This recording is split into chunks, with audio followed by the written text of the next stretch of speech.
It is time. It is tea time. Welcome to another episode of TDB. Is it a spooky TDB today? Yeah, the haunting of TDB. Maybe. Is it a haunted Ishik teapot? I think we're probably too late for that. Anyway, I don't know why I'm doing the dumbass cups? one. Yeah, I swapped them. Okay, Yeah, cool. So, ripe Pu'erh is on the menu. The ghost of ripe Pu'erh. Oh my god. Alright, sorry everybody. We apologize. We keep him in a cage, and every once in a while when he gets out, it's awkward. Yeah. Episode 367. This is some ripe from Scott over at the Yunnan sourcing. You guys all know it by now. If not, you are probably tuning in to one of your first episodes of TeaDB. Yeah. True. Yeah, one of our most regular vendors. This tea is a Lao Mani ripe pu'erh. It's an area that's not commonly pressed into a ripe.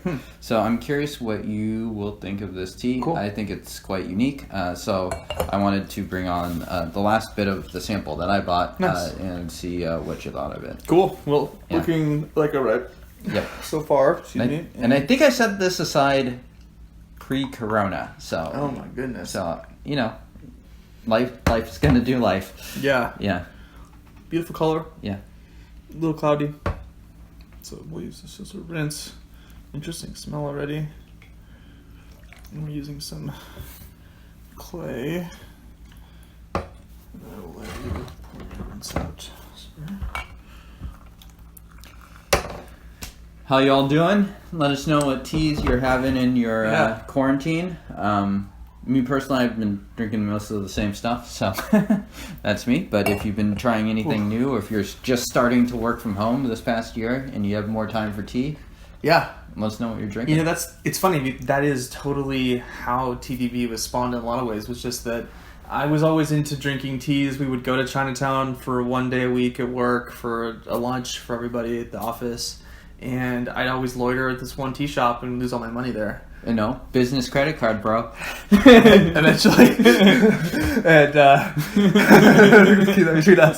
keep that between us, internet. And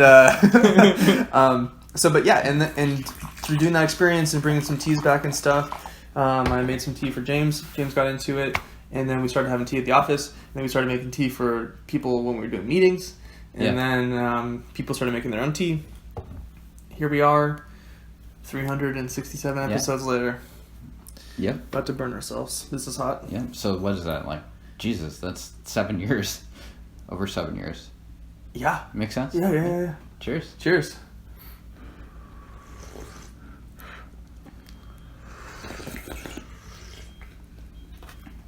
Very woody. To start. Molassesy. Not very sweet. In fact, distinctly not very sweet for a ripe. Whoa. Yeah. Yeah. Yeah. I had a small first sip. Very bitter. Mm-hmm. Very woody bitter, like almost like taking wood bark and boiling it into like a syrup or something. Yeah, or like ground up aspirin or something. Wow, yeah, very acrid, yeah. Yep.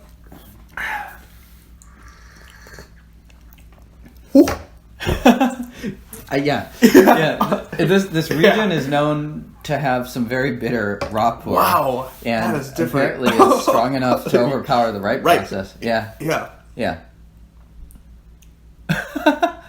Oh, yeah. Well, that was the first fucking Steve. Excuse me. Wow, very bitter. Not making it up. Very coffee-like in that sense. Very, just very syrupy too. Very woody. Yeah. None of that vanilla, or like maybe a hint of it. None of the traditional cherry. Maybe a very, very tiny amount of like kind of smokiness to it, and spiciness to it. Very strong. I'm gonna toss this. That's fine. And we're gonna make another Stephen. Yeah. On a scale of 1 to 10, how atypical of a ripe would you say this is? This is like a 10 out of 10. Okay. Yeah. I 100% agree with you. you. 100%. Wow. Very different. It didn't. I don't know. I didn't feel like I overbrewed it at all. I don't Go think you ahead did. And put that right I mean, in there. even the color of it is not like Right. you can get ripe that It's getting brews like darker. pitch black and Yeah. does not have anything close to that flavor. Right. Yeah. Very bitter. Probably an acquired taste. If this is like your default daily brew, you probably like really like this. Yeah, you might be a Satanist.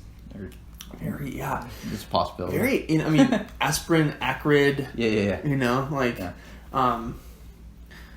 It tastes really powerful and old because of the kind of novelty of the flavors of it. This is one where I think it's worth trying, but I highly, highly recommend you buy a sample.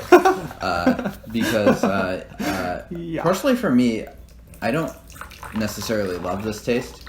It's not what I would look for anymore. Yeah. So I'm not sure, but I do think it's very unique. So I wanted to try it with Denny for that exact reason. I appreciate that, James, because this is also not something that I'm going to be like drawn to, but it's certainly a ripe Pu'erh. Yeah. And it's certainly unique and different and powerful. Yeah. Yeah. Ass kicker. Here we go. Cheers. Round 2. Cheers.